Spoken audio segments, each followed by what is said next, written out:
Hey everyone, welcome back to Studio Hours. I'm your host, Hannah, and today I am super excited to talk about a topic that is very near and dear to my heart, and I think one that we'll be speaking about throughout the course of this podcast, and that's of being a mother and a founder at the same time. I had a really great conversation this week with Baloo of the Founding Mothers podcast that they recently launched which I'm so excited about. I think it's a topic and a conversation that a lot of us are craving, especially if you are a mom and an entrepreneur. It's a very small group of us, and it's just great to be in community with other moms who are starting businesses and who are running businesses. So, I wanted to talk today a little bit deeper into some of the topics that we covered on the episode. And the thing that I've been feeling lately around this topic is that there's this tug of war that is constant while running a business and also being a mom, especially to young kids. My boys are 3 years old and 8 months old. And so it's a very busy time at our house. It's a busy time and they're constantly growing and things are changing. There is a lot of physical demand of lifting them, holding them, feeding them. They're not independent yet. And so it's a very high demand time within childhood. And at the same time, with our business, we are 5 years old, going on 6. So the business is still a baby toddler phase, I would say. And so it's very hands on in many respects. And so both are demanding in its own way. They both demand my full presence and they move at their own pace as well. And so the tug of war of prioritization between the two roles that I play is real. And some days it really feels like I'm just being stretched at both things and I'm not doing either things really well. And I think that's something that a lot of other moms who are running businesses could probably relate to. But the truth is that we just keep showing up because we love both things, right? Of course, we love our kids.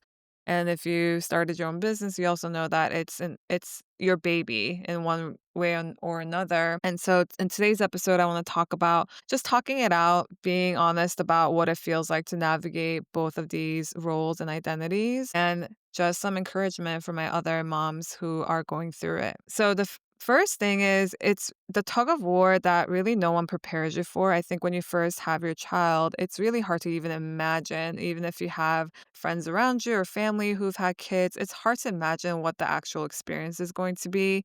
And it varies for every single person, and we all go through a different experience becoming moms for the first time. For example, when I had my first boy, Aiden, my first son, we had to go through a medical journey for a year that obviously I could not have predicted or forecasted or prepared for mentally, emotionally, financially. And it's something that we just got sprung into, that was now our journey to endure. And that was also a time where our business was in its second year, and very early on in the business, a lot of unpredictability, a lot of things that I'm learning for the first time. And it was a brutal mental gymnastic time. I'm not gonna sugarcoat it. It was hard. With in business and then in with kids, the other thing that I think about a lot is how we have our young boys and young kids for such a short period of time. Like already from looking at my baby to my toddler, just the growth spurt and the amount of change, it happens so quickly. You know how they say like days are long, but the years are short. It's really true. At the same time, in terms of business, we have deadlines to meet, we have payroll to meet, we have growth targets that we want to stay on track for so that our business could continue to grow and exist. And the hard part is being a founder and a mom is that both things are asking for your attention right now. There is no delay.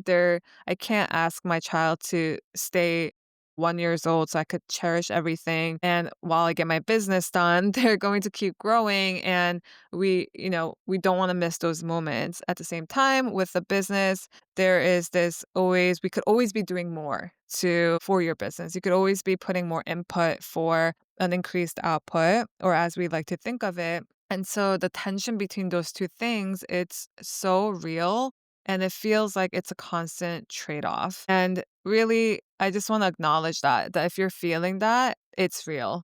It's not like anyone else has it more under control, or if they seem like they do, people could have moms could be having a lot of help. Like, for example, I have a very strong village of my parents and my husband's parents. And so we're able to focus on our own businesses during the day because we have support. And so I feel really grateful for that. And I want to acknowledge that that's real. And if you don't have additional help, man, like that load, the mental load, physical load, everything, financial load, it's so real. And so shout out to my village and also just acknowledging that it's real. Letting go of control. So before motherhood, I really thought running a business and becoming a mother was me having it all together. And if I've learned anything, especially as a type A Capricorn first daughter of immigrant personality, if I've learned anything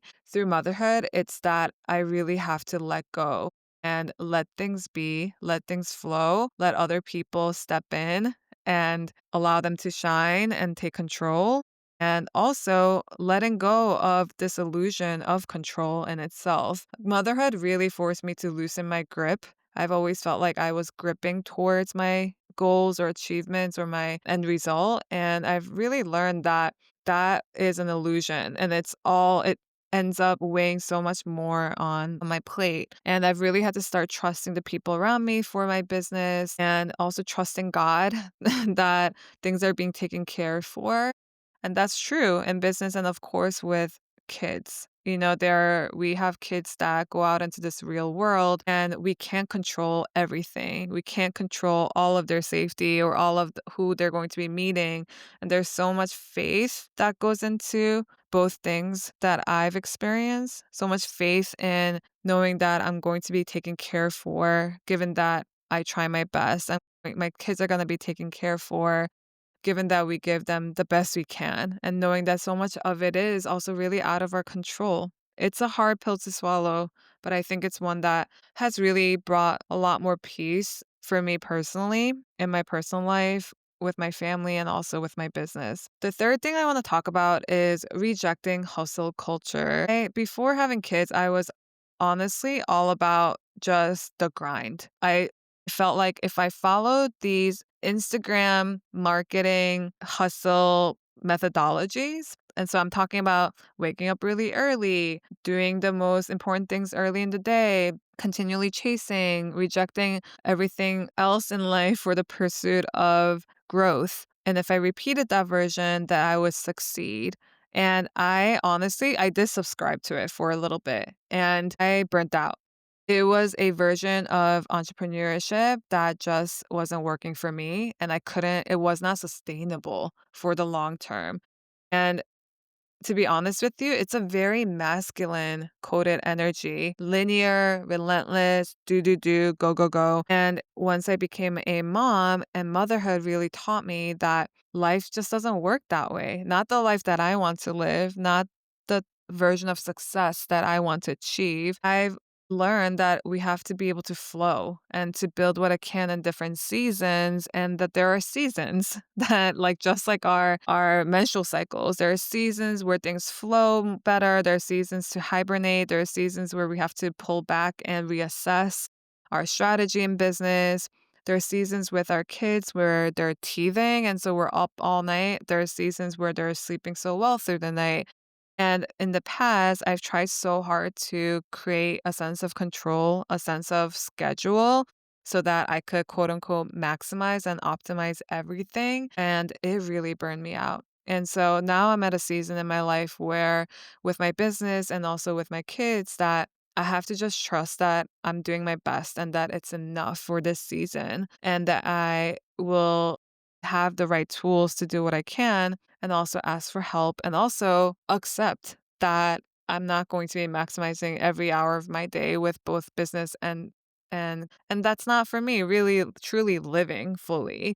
And so my new version of success after I rejected hustle culture is coming to terms with the fact that success means I'm liking who I am, doing what I'm doing, and the best that I can be doing at this moment. So I want to talk a little bit about the reframe. So what I really realized is that limited time as moms is actually a super gift because I've had times where I have more time in my 20s where it doesn't mean that I'm maximizing all of my time for productivity. And the question is that really even the way to be living, right? In our capitalistic society, I think we're always pushing for more. But as a mom, I'm realizing that we have segmented hours to really focus and we don't waste it. And if you're a mom, you know what I'm talking about. We are in our present flow state, whatever we're doing, whether we are making meals and doing it in, making meals and making sure it gets done to working on a project within an hour because we know that our kid's going to be waking up. Like whatever we're doing, we know that we have a limited time. And honestly, I think it's a gift. I think it's a blessing because there is no room for fluff or endless procrastinating. We have to get things done and we don't take our time for granted. So, to end the episode, if you are a mom building something, whether it be you're starting a new project or you're building a new business or you've been in the grind of running a business while being a mom or you're a working mom, really doing the best that you can is good enough. And I hope you know that a lot of us are in the same boat and that some of us may have a bigger village versus others, but to give yourself grace and know that you don't need more and more time and you're doing the best with the time that you have. And success doesn't mean, in business, success does not mean one thing. And that's something that for you to define on your own of what it means for you in this life phase and how blessed and grateful am I to be able to run a business and grow something that I believe in and that I want to see in the world while also raising little kids and having a family to look after. I just think it's such a beautiful blend. And just want to remind you that if you're feeling like you're behind, if you're feeling like you're always catching up, they're with you, totally normal. And I think we should reject if anyone is making it sound like it's a piece of cake because it's not. But kudos to you, shout out to you, cheers to you for building something that you want to see in this world, for creating new ways of doing business and entrepreneurship, and also raising the next generation of kids who get to see their moms doing something that they love and that they're passionate about. So shout out to us. Thank you for listening to this episode. If you have any comments, especially if you're another mom who is a founder, I would love to connect with you. I would love to have conversations on this podcast with other founding mothers. And so reach out to me and I would love to connect, and we'll see you in the next episode.